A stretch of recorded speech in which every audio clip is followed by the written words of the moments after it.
Okay, it's just past the 12 o'clock hour, and I'd like to welcome everybody and wish you a good afternoon. And most importantly, thank you for joining us today for Ask the Expert.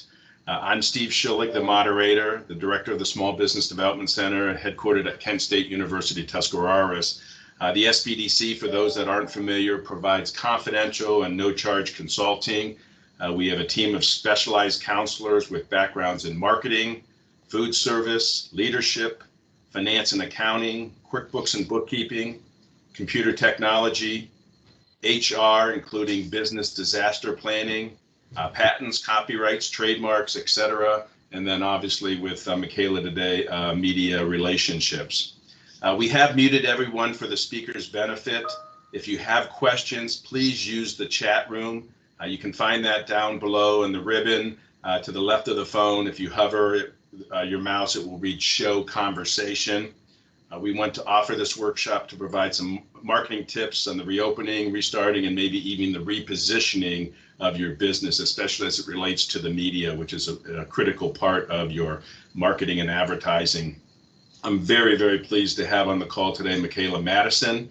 Michaela has worked in the marketing and communications industry for more than a decade, gaining experience in radio broadcast, news journalism, radio, print and digital marketing, website design, and entrepreneurial leadership. As a seasoned communicator and small business owner, she has discovered a passion for advancing other companies and entrepreneurs by sharing the knowledge and skills she's obtained throughout her career thus far.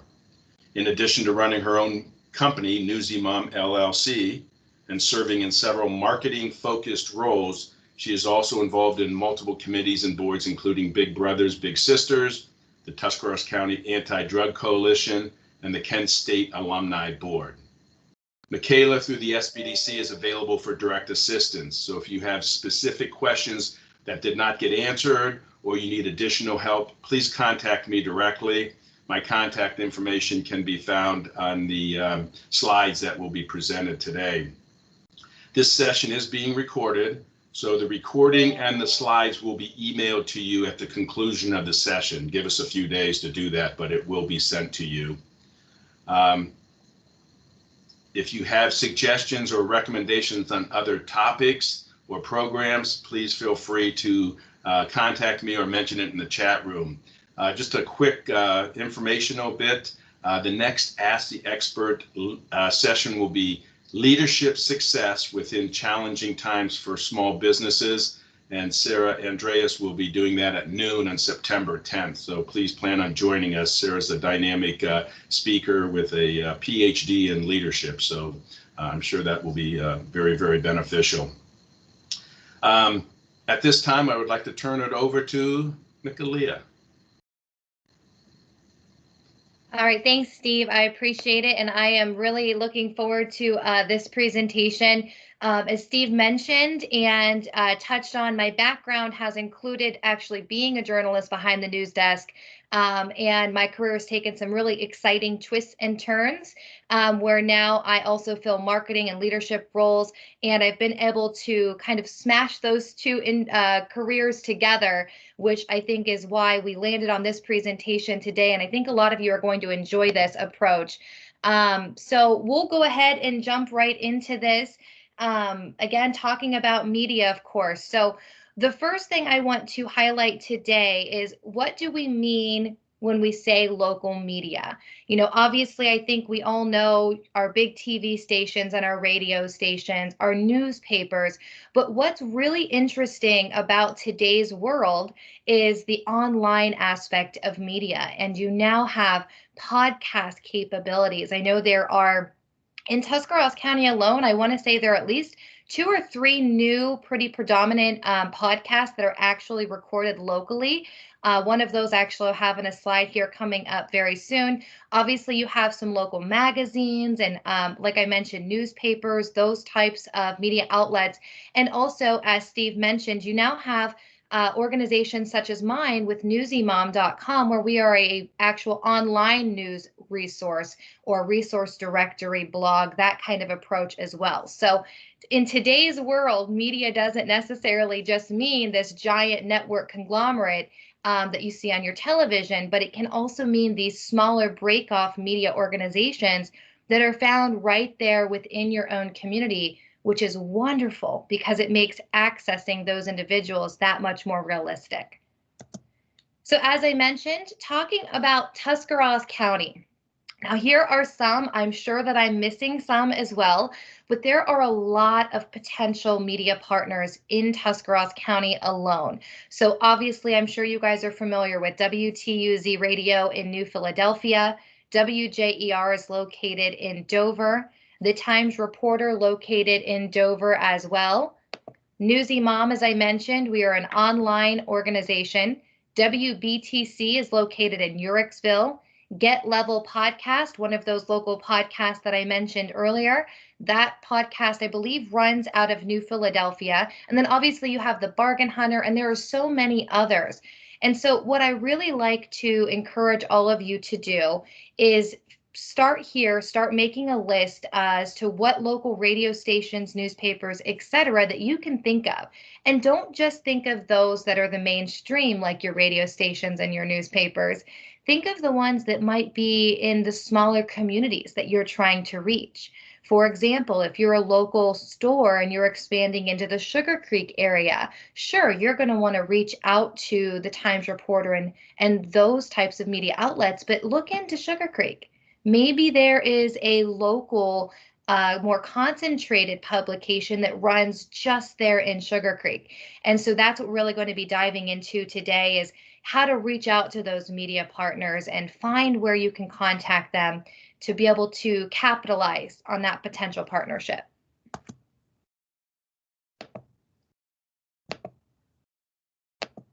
Okay, there, my slide wasn't working for me. Now, okay, so talking about how to connect. I know for the average person who maybe hasn't reached out to media before, that can seem a little intimidating, to reach out to media and ask them to cover a story for you.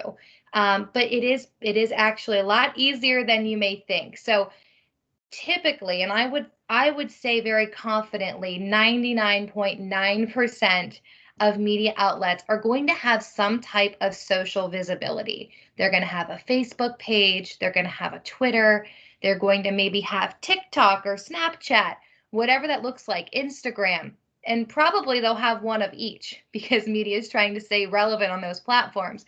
It does not hurt to just reach out through Facebook Messenger, for example, and say, hi, my name is such and such. I'm familiar with this industry. I'm looking to find out how to contact you all or to send information about what's going on in my business or in my industry. And as you probably all have experienced, if we as business page administrators don't respond quick enough, Facebook is going to yell at us and we're going to be in trouble. So that's a really great asset when you're trying to contact someone through a business page because it's a priority aspect of Facebook that we stay up to date with those messages. So it's a great way to send them a message and they're going to be reminded through that algorithm that Facebook has set up to remind them to respond. Also, though, if you want to take a more traditional approach, sending an email, always a great avenue. And we'll talk about how you can access and find that information in a minute, but you can send them an email, you can give them a call. All of that information is going to be found typically on their website. And again, I'm very confident in saying that every media outlet out there is going to have a website, and you can get on their website. Sometimes it takes a little bit more digging to be able to access their email addresses or their phone numbers, but you can find that information and even find in department specific information in terms of contacts on their website. For example, if you're looking to send out a press release, which we'll cover here later in the presentation, and you want to contact WTUZ's news department. You get on their website, you find their news section on their website, and you'll be able to locate news@WTUZ.com. And then you'll want to save that contact for future use down the road. So it is actually a lot more realistic to reach out to your local media very casually and informally and say, hey, I want to connect with you. How can we work together? And they're always looking for new stories. So before we go into why it is necessary and how you can capitalize as a small business owner or manager in creating and nurturing a media relationship, I want to first talk to you a little bit about how the media brain works, okay? Because that's going to help you pitch your press releases or setting yourself up as an industry newsmaker or contact person in certain industries. So we're going to not dive into all of these. We would need a lot more time. This is a whole college class here to talk about the main functions of mass media, but I do want to touch on a few of these. And these are really your pillar functions of what mass media is here to do. So obviously we have surveillance, and we're going to again dive into some of these. Correlation, sensationalism. We've all heard of sensationalism when it comes to the media. Entertainment, transmission, mobilization, and validation. So diving into these a little bit more specifically here, I'm hopeful that all of you know who this gentleman is here that I had to give a little tribute to today in my presentation. That's Dick Goddard with Fox 8, who we just recently lost a week or so ago. Absolutely phenomenal career in not only Northeast Ohio, but across the country. And his main role fell right in there with surveillance and informational.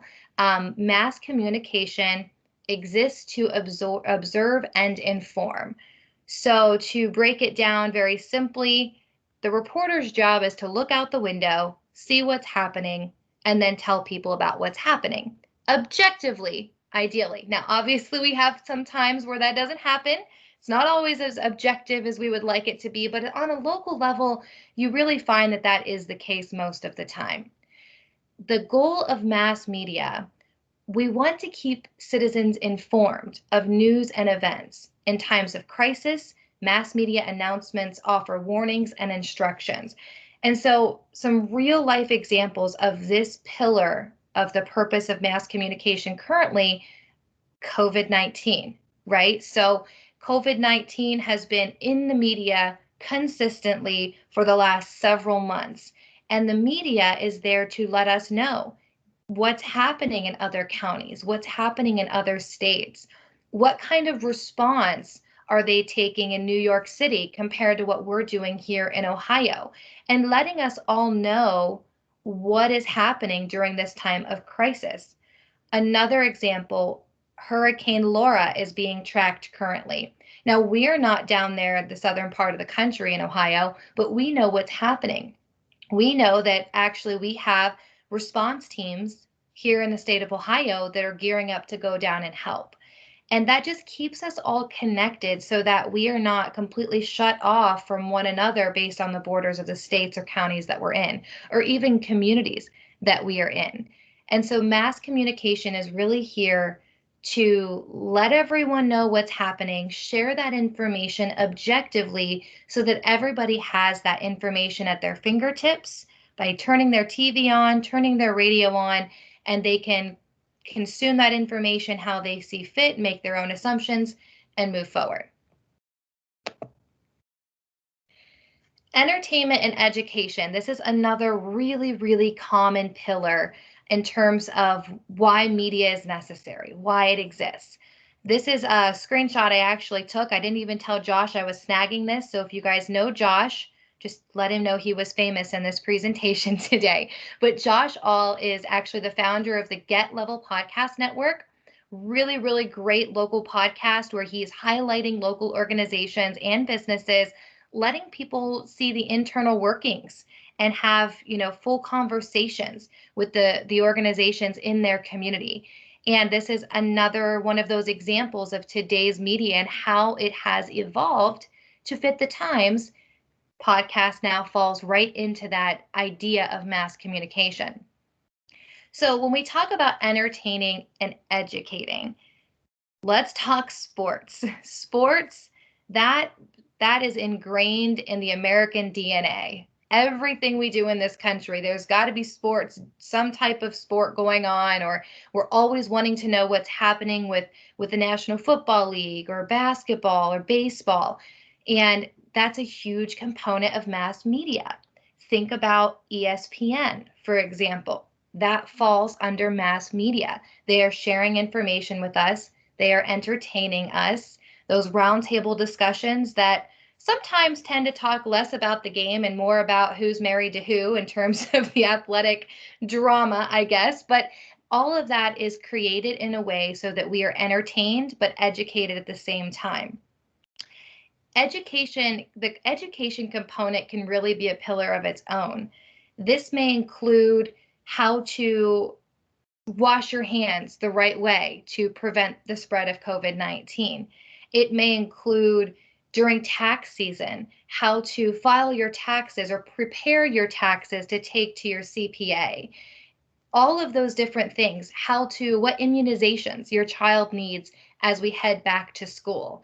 Those types of stories that have that community impact piece educate the community. And so the media sees that as relevant to share with their audiences. So mobilization is another big one, and we could probably talk about a million different examples of this. So this is my shameless plug here with Newsy Mom. We have an organization that focuses on this mobilization technique in terms of the virtual initiatives that we have created. An example that you probably are all familiar with in terms of the mobilization through mass media we have seen comes following the most recent death of George Floyd in Minneapolis. This happened how far away from us, yet we know that it happened here in Tuscarawas County, Ohio, because of the mass media. And of course, there can be arguments made on both sides as to how mass media is handling that responsibility. But the point is, the media is saying, hey, this happened over here in this community, and here are how communities across the nation are now mobilizing in this response. We've seen this in terms of marches that have taken place, protests that have taken place, and even on a more positive swing, we've seen it whenever donations need to be raised, or they're looking for volunteers to help in the aftermath of a hurricane. We saw that with Hurricane Katrina and other major events that we've seen in our history, where mass media comes in and plays that bridge to say, this happened over here, is there anyone that can help or anyone that would want to be involved, so on and so forth. So I really, really like this description. Mass communication functions to mobilize people during time of crisis. It's plain and simple, mobilizing by sharing facts and letting them know what's happening. And with instant access to media and information, as I mentioned there, we can collectively witness the same events taking place in real time somewhere else, thus mobilizing a large population of people around a particular event. We're also seeing this currently with voting. I'm sure all of you have seen on your Facebook page, or when you're online, you see an ad that pops up, hey, make sure you're registered to vote. Don't forget to vote.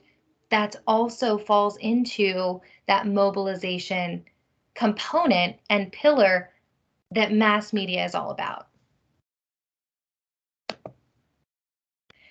So with those pillars in mind, those are more your foundational pieces. And again, like I mentioned, we only went over a couple of those. There are 7 really major pillars of mass media purpose. But to break that down even further, this is something I have always been taught in my career as a journalist. The major components that we are looking for when we are in the newsroom and we see these stories come across the news desk, it is our job to be the gatekeeper and look out for our viewers, our listeners, our website visitors, and decide what's going to impact them the most, and with a sense of urgency, prioritize that information and hold that responsibility on the highest pedestal, and then decide what we need to tell them. And these are the areas that I've been taught to focus on: politics, health and safety, financial and economy, family, and sports. So when we talk about politics, so I don't even know necessarily that politics needs an example because I think that everyone that's on this presentation today can think of an example as to where mass media has played a role in politics. And good, bad, or ugly, mass media lets you know what politicians doing what they said, where they are, where they're going to be. that you need to vote, deadlines that are coming up so that you as a citizen can have your voice heard, legislation. It doesn't always have to be about the politician themselves, but legislation that might be passed. We've seen, the CARES Act and things like that that has been created through the legislative process. The community needs to know about that. The community needs to be aware. In terms of health and safety, to give you guys a couple of examples as to the kind of stories that would fall into this realm. So when you talk about health, I think the most obvious right now is going to be COVID-19. So we need to know how many people have tested positive in Tuscarawas County. We need to know the unfortunate cases where we've lost somebody due to the virus. Is it spreading? Are we getting it under control? Is there a vaccine available yet? What is happening? That's a huge component. And even outside of COVID-19, there are other health issues. You see a lot of times with awareness campaigns.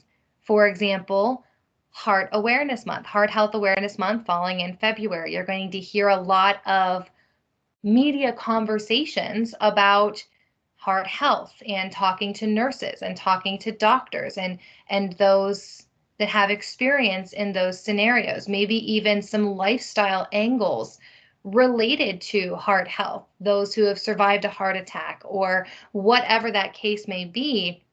That's the way a media person's brain functions, where, okay, it's Heart Health Awareness Month. What kind of story can I find that brings this topic local, but still stays within that realm of being related to Heart Health Awareness Month? And that's where you also get the same approach with COVID. So it's COVID, here are the latest statistics. We know that news approach, but here is a lifestyle story of somebody who has survived the virus, and we're going to hear from them. Here is somebody who had their child in childcare and no longer can have their child in childcare. Here's an example of a local business that has been impacted negatively by all of the things related to COVID-19 and how they are persevering and overcoming and moving forward. So with safety, another pillar topic that media focuses on, some examples of safety news stories may include safe driving, the roads are closed, how to approach conversations with police, to know where you can contact them if you need help. All of those different components can fall under safety as well as many others. Financial, I talked about this a second ago, tax levies and tax deadlines. You're going to want to know as a citizen that there's a tax levy that I need to be aware of. Do I want it or do I not want it? And obviously that goes into politics as well, but in the very bottom line, it's going to impact your wallet. It's going to affect your spending and the income you have into your home. In terms of economy, we've seen a lot of coverage recently on the economy because COVID-19 has had such a significant impact across all sectors. And so you see conversations in the media about businesses closing, new businesses opening to fill a gap that COVID-19 has created, grants being established for small businesses. And our small businesses, no matter how small in the community, have a direct impact on the community, on the overall economy in that community. And that's a major component as to why this presentation is relevant to all of you. A lot of times you will find where small business owners may say, at least in my experience, well, why do I need to write a press release? I'm not a nonprofit. I'm not a service-based company or government entity. Why do I need to write a press release? Well, if something that you're doing in your business has a community impact, has an angle where it impacts the community in one way or another, that's news relevant. Media is going to want to know about it, and those residents in that community are going to want to know about it. And economy, every single business makes up that economy and helps the wheels go round. In terms of family, and maybe your business falls into this kind of atmosphere, maybe you have a venue that folks can come and watch a play with their families or watch a show with their families, or you're a local movie theater or a clothing store and everyone's gearing up to go back to school. All of that is relevant. Family can be talking to your kids about COVID, the back to school fears, and education in terms of schools and universities, I feel falls into this family component as well. Where do you have a new board of education member on staff, school policies and changes, closings and delays? So, as a small business, you may actually have something going on within your company that falls into this news topic area that you can fill a gap or connect a resource, or something you're doing is directly impacting families. I've seen so many local businesses in our community hold school supply drives, for example, where, hey, come on down here to Inspiration Clothing. We are going to be collecting school supplies to send to New Philadelphia local schools. Send us, come by and drop off your donations. That's a press release. That's something that the local media should be aware of, that you are holding at your retail shop, and that they see the relevance in. It's back to school time. It makes sense. They're going to cover it. They're going to put it in their news circulation. And that gives you a nice plug from your business at no charge. You're contributing to community information and also showcasing your being a good steward of the community. You're looking out for the community members that you serve. Sports, same thing, same thing. So again, sports is that entertainment factor and the major pillar, and then also sports is really its own beast. Again, high school sports coverage like you see with WTUZ, national sports coverage, you're seeing rules and regulation changes right now. Opening day, what does that look like? All of those different things. So as a small business owner, again, taking that perspective internal, how can I, as a small business owner, tap into the sports sector that media prioritizes? Do you sell sports equipment? Do you offer any kind of training for athletes? Do you offer a gym or fitness arena for folks to come and be part of? That also falls under that sports piece. And so if you can do something, especially during seasons, so right now we're heading into football season, things look a lot different than we ever expected. Maybe you are a small downtown store that sells sports equipment. And because of the changes and things that are going on, you've decided that you want to donate some equipment to a specific sports team. I've seen an example that happened in north of Tuscarawas County before, where an organization came together, a company, they partnered and found a way to raise money to donate cleats for an entire football team. Now, I know that's pretty extreme, but break that down. If this is your passion, you're absolutely, probably without even realizing it, doing something in that sector that has a significant impact in the community. All you need to do is look internally, talk to your team, and figure out what exactly that is and how you can get that message over to local media. So, capitalizing as a small business. So I started to touch on it there. Just because you're a small business does not mean that you are not going to be seen as relevant. I'm sure you guys have seen some of the stories locally. I know there, and I apologize, I cannot remember the company's name, but a mechanic shop, I believe vehicle mechanic shop, that was started over in the Dover area, if I remember correctly. Don't hold me on that or quote me, but by a young woman, 21, maybe 22, something around there. That's a great lifestyle story. That's a great community interest piece that is captivating and interesting and is also highlighting a local business. You as a local business, again, do make a significant impact. And if you can consider the way the media thinks, and I know we can all media folk be really complicated sometimes, but taking these things into consideration, figure out how you can create an angle with what's happening in your business and send it over to the media. So a few tips, and we're going to talk about each of these with a little bit more detail for you all to actually take and apply.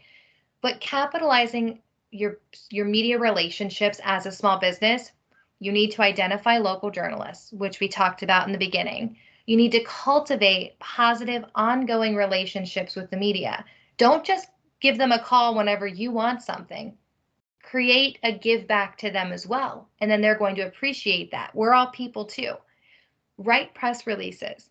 Set yourself up as an industry leader or newsmaker, as the lingo says in the news industry, and follow up. Circle back with them. So starting with that first piece, identifying local journalists. Now, I do have an example Facebook page here. I watch several different networks, but this one coming from Fox 8, Stacey Fry. Those of you who have watched Fox 8 are probably familiar with her name. Now, here's the little tip for you all. Don't just find one contact email or name or phone number within each media entity. So what I mean by that is, don't just have news at WTUZ as your only form of communicating with those in the news department at WTUZ. Track down the email address for that main news email, for Shauna Berkey, for Mary Alice, and anyone else that you think that you might be able to add to your personal business media list so that that piece of information gets in as many hands as possible.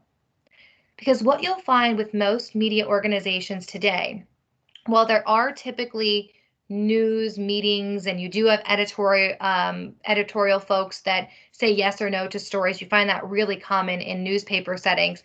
When it comes down to it, typically these reporters are independent journalists. So they come up with stories, they look for different angles, and they're constantly pursuing new topics to cover. So if you send it to Shauna, Shauna may say, oh, this doesn't really fit my realm right now. I'm not going to pursue that. But when Mary gets it in her hands, she might say, this is great. I'm going to move forward and give this person a call. And you just never know. So my little ratio here, 1 press release, 3 news stations, and 20 emails have been sent. And again, a lot of that information, those individual email addresses, can be found by getting on the media outlet's website. I know Fox 8 in particular lists their individual reporters. The Times Reporter does the same thing. They list their individual reporters, and even I believe on the Times Reporter site, you can actually see what sector they cover. Do they cover politics? Do they cover business news? Do they cover health? And you can find the reporter that's relevant, or again, send it to all of them, because you just never know who's going to want to pick up that story. So cultivating positive, ongoing relationships. So to be completely point blank with you, in my experience as a journalist, without even realizing it, when you are pursuing newsmakers or to reach out to somebody to be your interview in a local story, those that come to mind are those that you talk to most frequently. And that's not on purpose. That's just typically how it happens, which I think is pretty common human nature.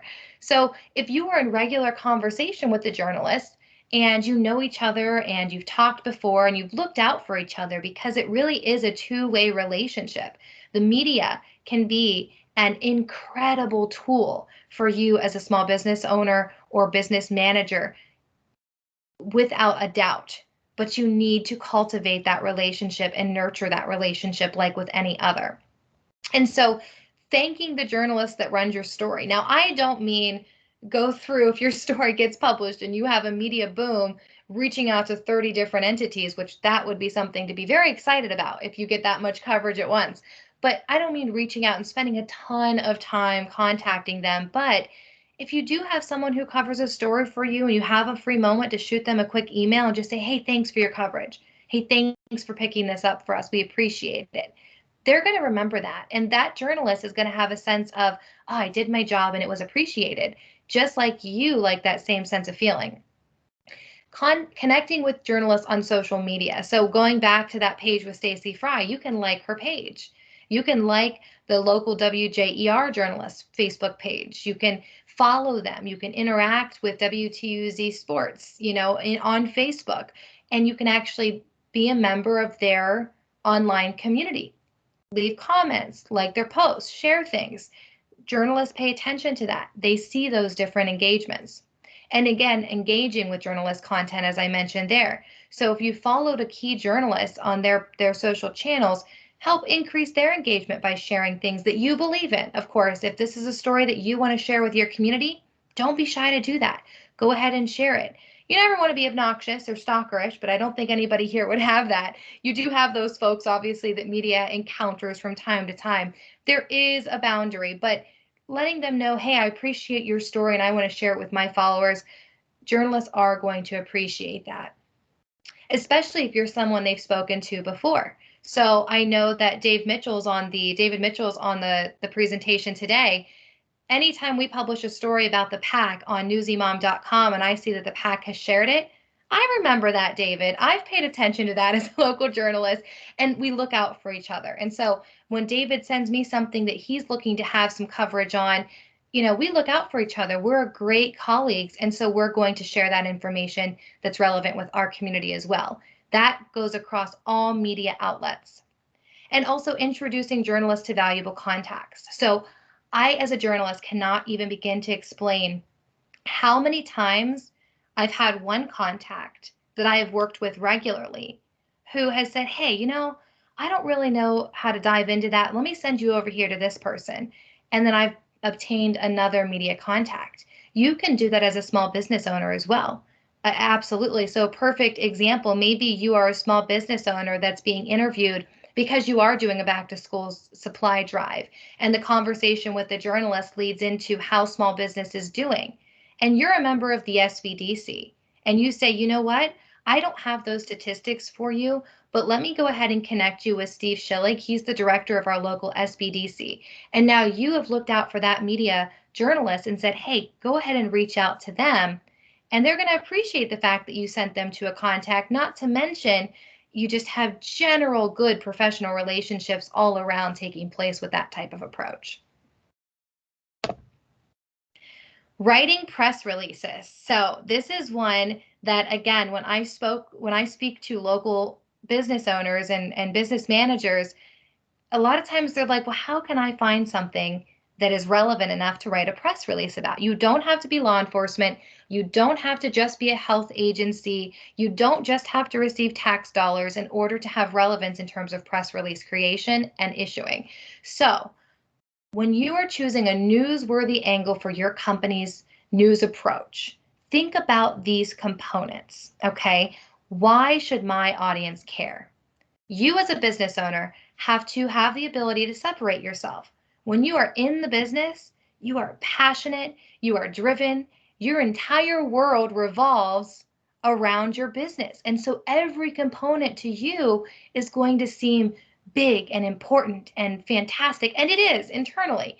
But on a external level, how it impacts the community, that's the component you need to think about. How is what I am doing internally in my business going to make an impact in one of the sectors that we have talked about previously in this presentation within the community? And now let me highlight that. Journalists are interested in publishing stories their audience cares enough about to keep them coming back to the same source for more. There is no way of getting away from the competitive factor of media. The hope is that they do that with the responsibility in mind when we share information, that it is objective and fact-checked prior. But there is a competitive piece there. So when you're creating a story, a press release, which is essentially a story, when you're creating that, create it in a way that is of interest. It's not always going to be, hey, we got this really great new piece of equipment that helps us keep our t-shirts coming even faster, and we can press our t-shirts faster. That's internally. Externally, that angle may be due to ongoing regular business and thanking our local community and our customers. We have been able to purchase a new piece of equipment that will allow us to further our reach and now print t-shirts for nonprofits. Something along those lines. It's just a matter of finding where that community interest piece is in what's happened inside of your company. So now that you've launched a product, for example, how can it help people or solve a problem? What's the wave it makes in the community? So those are the ways that you need to be thinking about your press release and what's happening inside of your company. to be very the logistics here, you're formatting your release is the next step. And so I do have an example. This is a press release that we wrote for the company that I'm involved with Newsy Mom. We are a for-profit company. We do not receive tax dollars. We do not receive any donations or anything along those lines. So, but we've found a way to create a press release through an initiative that we launched where we established a scholarship for mothers continuing their education. So we took that information and we followed this format. So exactly how it is, this is just created in a Word document. This is just using that header, insert header section in Word, putting our logo in there, and then formatting it in Word just as you see here. But you want to have some very important components when you're writing a press release. You want to have the date, and it's important to say in there for immediate release. Sometimes media receives press releases that are being held. Hey, don't release this until next Monday. We just want to keep you in the loop, or something along those lines. When you put for immediate release, that journalist knows I can go live with this right now in this moment. You want to have your contact information. Who are they going to follow up with? And give them as much contact information as you can, email and phone, ideally. The first sentence of your press release should be about the header, the grabbing sentence that's going to pull them in and let them see the relevance of this. So start to think like a journalist as best you can. Odds are that journalist is going to tweak that headline anyhow, but at least have an idea of a way to pull out the meat of that angle that you are sharing with them. You want to have the location. So New Philadelphia, Ohio. And that typically, in most cases, when you're a brick and mortar, will be the city and state that your company is in, the city and state that you are located. If you are an online organization, like in this case, the city and state focused on the university that was receiving the scholarship. So that's an approach to keep in mind as well. So what is the body of your body of your press release? What is it supposed to include? Why should readers care? And be hard on yourself here. Really be critical, because you want to make sure, if you want to increase the chances that media is going to align with your belief that this is community impact and it matters, really be critical. What is important about this, and why does anybody care to read or listen to this story? Include quotes. This creates a sense of legitimacy. This is going to show that this is real. Someone has been quoted in this press release. That also takes a little bit of the legwork away from journalists. If they want to follow up and get audio and radio cases and things like that, obviously, of course, that's an option. But you're giving the media a packaged piece that includes relevance, that includes an angle their listeners or readers are going to care about, and you have quotes, which ideally most of the time will probably come from you. If you're the owner of the company or the manager of an organization, that quote's probably going to be you. And then you want your boilerplate, which is just a very brief description of your organization or company, who you are, what you do, what your mission is, where you're located, something along those lines. And I actually skipped over one there, the call to action. That is something that is important across every piece of information that you share for the most part. And your call to action might be, hey, come down and donate your school supplies so we can help local kids. Your call to action may be, join us in congratulating this mother for earning this scholarship, or be sure to check back in January when we announce the new application is open for the scholarship, or whatever that call to action is. There should be something in there that allows the media to see, oh, okay, there's a sense of urgency here. We need to prioritize this. Include photos if you have them, and identify who is in those photos.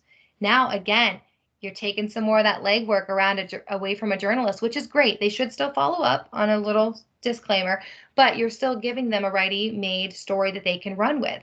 So for newspaper, this is a perfect example. If you have a photo that you submit with the story to the paper, you're likely going to have your photo printed in the paper, or at least at the very bare minimum, published on their website. And again, as I mentioned earlier, contact information, both email and phone. And I typically put this at the beginning, where you can see it here in this example. And I also include it in the body of my press release at the bottom For more information, contact Michaela Madison or so on and so forth, whoever that contact person is. And I will make sure too, with Steve's help, that you guys get access to this breakdown so that you can take it and immediately apply and maybe even try some test press releases until you get used to the format. So becoming an industry leader, a newsmaker is what we like to call you folks in the news business. This means, again, allowing the media to have a local contact to localize stories. So a localized story might be something like, we are following what's happening currently with Hurricane Laura. Maybe there's someone in the community who was a volunteer and was part of that emergency response when Hurricane Katrina hit. And they can come on the air and talk about the different things that they did and why it was so important for them to get involved. And this goes right through that mobilization standpoint of media, as well as information and educating those folks. And that gives the local media a localized story, which what they're always looking for, about something happening big, something that's happening nationwide. So becoming the local newsmaker in your industry. Other examples, maybe it's not necessarily a big scenario like Hurricane Laura, but it's allergy season. I don't know if anybody else is on here, but if you're like me and you have allergies, you already knew that it was allergy season. So this time of year, this is one of those family health pieces that the media focuses on. We need a doctor, we need a nurse, someone to talk about allergy season, the precautions you can take, what to avoid, resources available to help you, so on and so forth. If you're a local doctor and you have your own practice, you can say, hey, if you're ever looking for anyone to talk on a local level on these topics here, give me a call. Here's my information. CPA, perfect example. I know we have a wonderful CPA through the SBDC and Tim Hefty. He's a wonderful example. CPA has his own business, but if as a journalist, if I've got questions about what tax prep can we take heading into tax season, what are some things that we need to keep in mind and reminders, he could set himself up with local media to say, hey, my name's Tim, I'm here, I've got a local tax business. If you're ever looking to talk to someone about these issues heading into tax season, give me a call. You're creating yourself and reminding the media you are a credible, legitimate resource that is an expert in your field and can talk about these issues when the time comes and is relevant for that reporter. And that will put you out there, including your business, out there in the media. The quote from Tim would read, this quote said Tim Hefty with XYZ name of his business, and you get that business plug in that approach. And so again, sending them your contact information for stories, future press releases, and conversations, just so that they have that as their own database. And every media newsroom has that database. Some of them are still in a Rolodex. I've been in a couple of those newsrooms. Others are 100% on the cloud, but they have immediate access to a variety of individuals who are experts in their field that aren't always government entity, that aren't always organization based, that they can reach out to when those stories arise and they need a local contact. And you can be that local contact. Following up, like with anything, be sure to respond to reporters who reach out in a timely manner. So, being on the other end of the journalism, border, so to speak, I also serve as an information officer for a law enforcement agency. I know that when the media reaches out to me, I need to prioritize. I need to let them know what's going on. I need to nurture that relationship and not make them wait around for information. You take that same approach as a newsmaker, as a local business person who has sent out a press release. Prioritize that, because if you don't, media is very fast paced. Now, I don't mean you have to stop in the middle of dinner with your family and walk away and go do an interview. That's not what I'm saying. But after you finish with dinner, yeah, go ahead and prioritize that call and call them back. They've called you to use you as a newsmaker or follow up on your press release. Make sure you nurture that relationship by doing the same for them and getting back to them. Work to provide them with the information they need as easily as possible. This goes right back to that press release. Put the story in front of them. Silver platter, here's all the information you need, and here's my number if you want to follow up because you need an audio bite or sound bite or a TV clip or whatever, but make sure that they have that information so that they can follow up and navigate the story.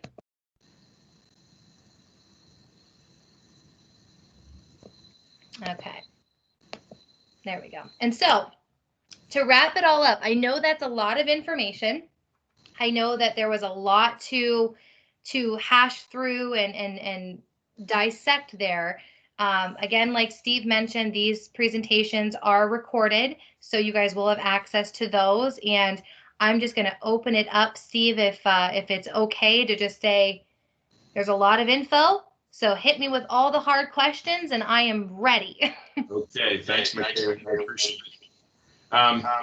Just for clarification, I did want to, you mentioned that the slides are going to be available, but you would be helpful and available for anybody that had questions directly on the press release, for example, correct? Correct. Yes, I would be happy to. And you do that through the SBDC, so there'd be a confidential nature to it and no charge for anybody that's a client of the SBDC, correct? Correct. Okay, so we did have 3 questions, if I can go ahead. The first one is, how can I prepare for media interviews should journalists follow up? Yeah, so that's a great question. So if you have sent a press release to local media, you know what information that they're going to be looking for. So you'll have immediate access to that just by pulling out your press release. If you are a newsmaker, then you really aren't really always expecting the fact that the media is going to give you a call. So just having an idea and taking a moment if they do call you unexpectedly and saying, okay, so let me think about that for a minute, get some facts in front of me, and I'll call you right back. Or even creating bullet points for yourself, especially if you know or are expecting the media to give you a call. That would include topic areas, statistics, contact information. I can't tell you how many times, I've been talking to somebody and I asked them their phone number of their agency that they've been part of for 20 years, and they can't remember it. It just goes away in those moments, especially during live interviews. So just having that quick reference guide that you can look through if you need it. And just like when you are preparing for a job interview, for example, think about what questions the media might ask you if you send out a press release and how you might be prepared to answer those questions. And a fun little tip, some journalists might even send you the questions ahead of time. If you ask, hey, can you give me an idea of what you're going to be asking? Most of the time they'll work with you and they'll send you those questions so you can be prepared.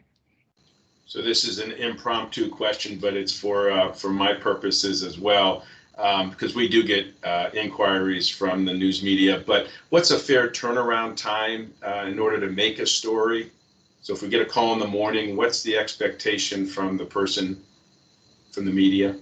That's a great question. So to give you an idea of how media shifts work. So typically, I know with my experience working at WTUZ, typically your reporters in the morning are going to be broadcasting stories that have already been set up for the morning.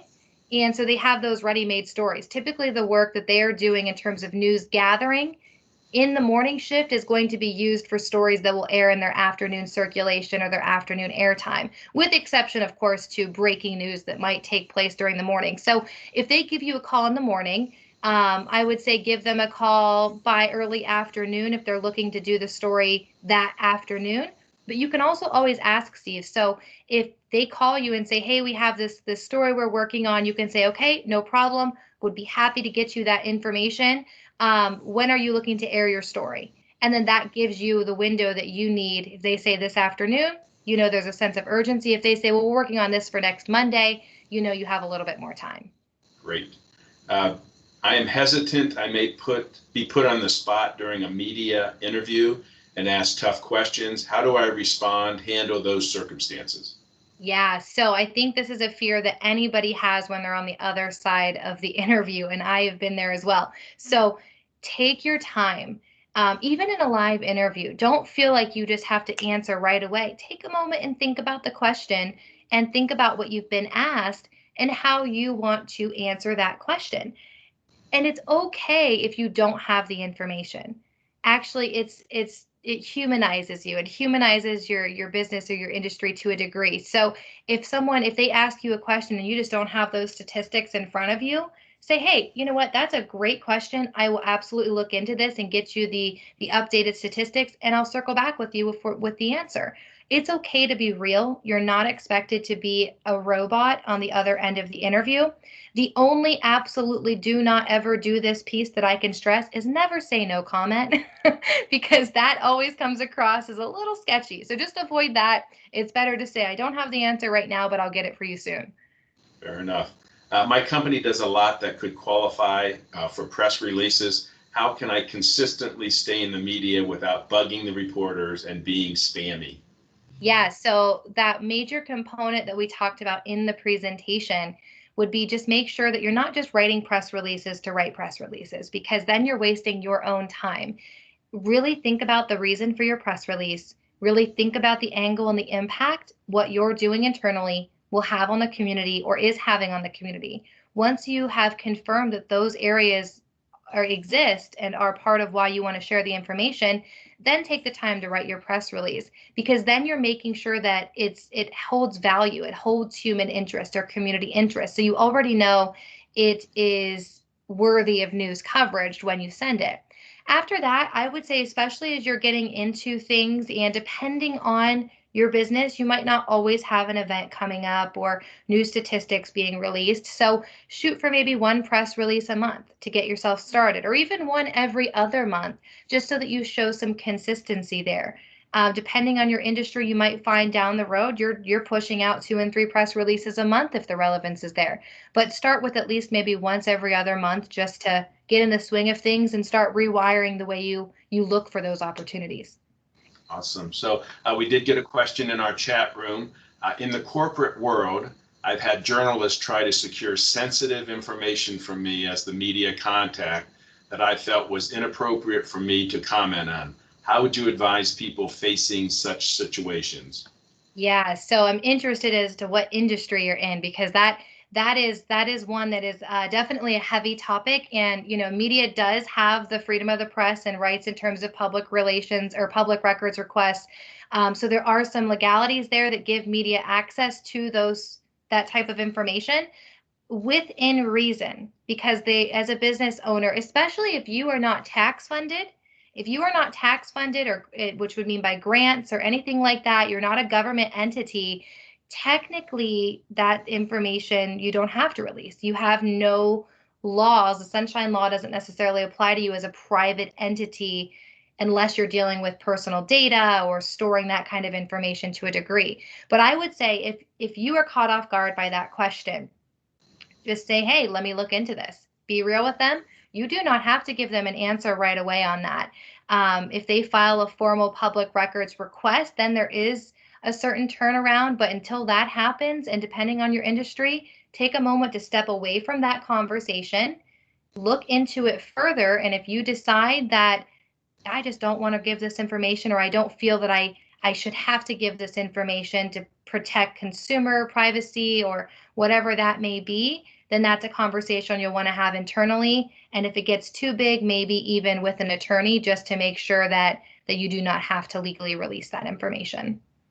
Great response. Thank you very much. Michaela, thank you again for this valuable, useful information. I'm sure those that attended today will find it very beneficial.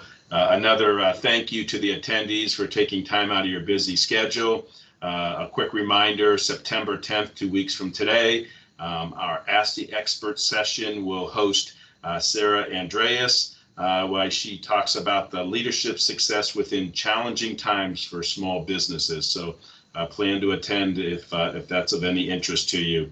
And again, another reminder, let us know if our center can be of any assistance to you in the future, specifically Michaela. And so have a great rest of the day, and that will end our session today. Thank you. Thanks, everyone.